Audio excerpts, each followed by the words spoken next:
Bon, alors, ça sera pas une très très longue vidéo, mais peut-être amusante.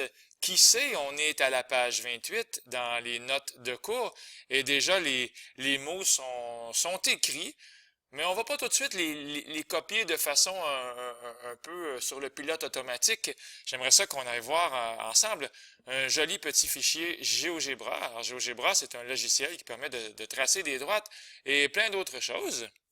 Présentement, on a une droite et il paraît que la règle de cette droite-là, c'est y est égal à 5x plus 0.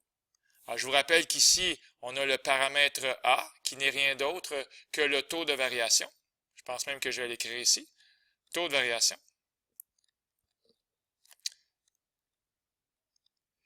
Et on a aussi le paramètre b, présentement c'est 0, qui est l'ordonnée à l'origine, ou la valeur initiale, comme ceci.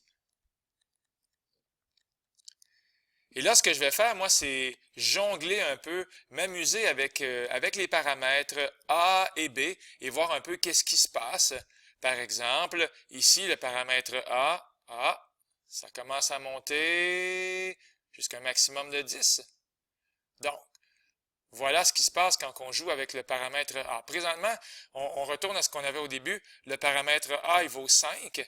Ça veut dire qu'à chaque fois qu'on bouge de 1 unité, ça monte de 5 pour le Y. Alors, quand X bouge de 1, Y bouge de 5. On le voit super bien ici avec la technique de l'escalier.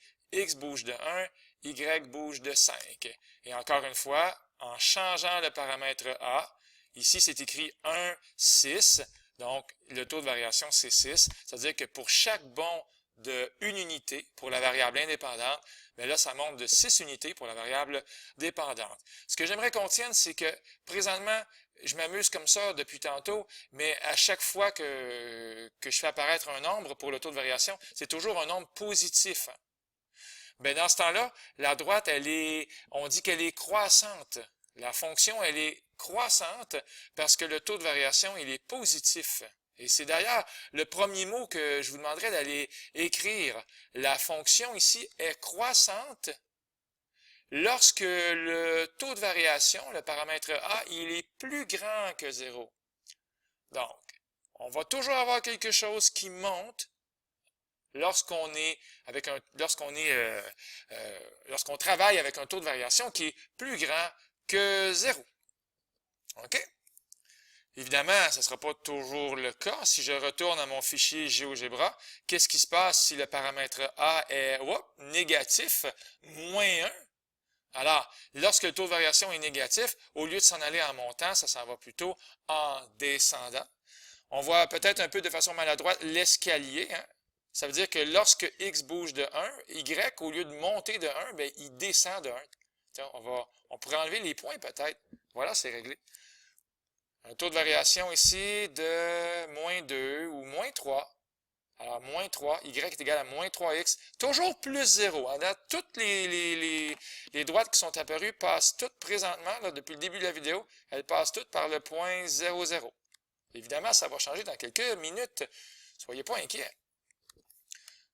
Et plus le taux de variation il s'en va loin dans les nombres négatifs, plus ça descend de façon plus drastique. Taux de variation de moins 5. Alors, lorsque x bouge de 1, y descend. Il ne monte pas, mais il descend de 5. Alors, on va aller écrire, prendre en note peut-être ce qui va être écrit ici. Je vais être obligé de faire un petit peu de ménage. La fonction est décroissante lorsque le taux de variation il est plus petit que 0. La fonction est décroissante. On voit vraiment ici, ça descend. Finalement, pour les petites histoires avec le paramètre A, parce qu'ici on est vraiment en train de célébrer son importance, lorsque le paramètre A, lorsque le taux de variation il est 0, ben à ce moment-là, qu'est-ce qui va se passer? On devrait avoir une fonction constante. Alors, ici, le taux de variation, c'est 0. Ça veut dire que quand x bouge de 1, ben y bouge de 0. On voit ici un 1 et un 0 un peu maladroitement, mais c'est vraiment ça que ça veut dire. À chaque fois que tu avances de 1 dans les x, ben y, lui, il avance pas. Il monte pas, il descend pas. Donc, on va terminer cette section en écrivant ici la fonction, elle est constante lorsque le paramètre a est égal à 0. Pour le paramètre b maintenant, ben lui, c'est l'ordonnée à l'origine. Et tiens, je vais donner un taux de variation de 2. Pourquoi pas? 2, c'est joli. Et là, je vais jouer plutôt avec l'ordonnée à l'origine, comme ceci, le paramètre B1. Alors, qu'est-ce qui se passe?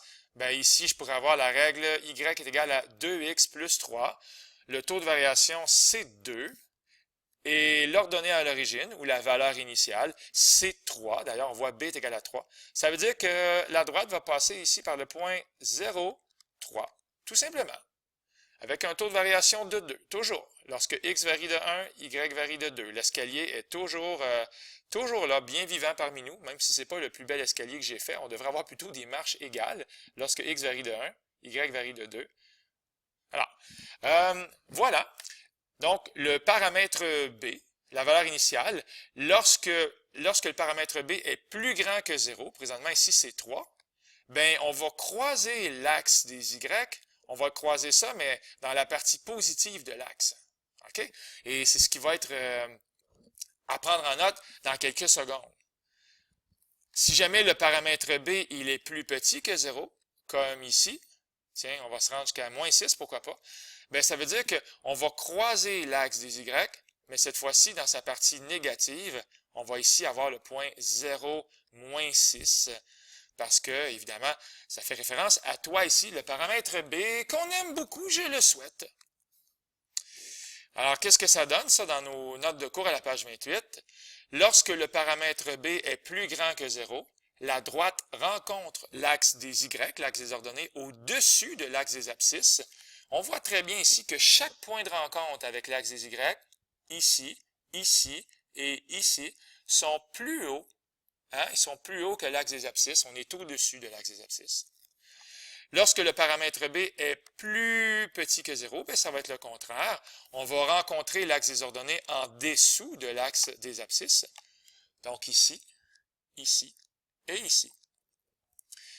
Finalement, lorsque le paramètre B est égal à 0, à ce moment-là, on va dire que la fonction elle est linéaire. On va toucher le point 0, 0. La droite passe par l'origine. C'est une fonction linéaire. Tandis que les autres, est-ce qu'on se rappelle du mot? Lorsqu'on ne touche pas le point 0, 0, on dit plutôt qu'on a affaire à une fonction affine. Fonction affine. Tout ça ici, ce sont des fonctions affines. Donc, des mots qui avaient déjà été prononcés, des mots qui avaient déjà été expliqués. Et pour lui, ici, on va dire une fonction constante lorsque le taux de variation, il est égal à 0. Donc, fonction constante. Voilà, c'est la fin de la petite vidéo. J'espère que ça vous a aidé un petit peu. C'était Luc Allard qui vous parlait pour le Collège Sainte-Anne. On lâche pas tout le monde.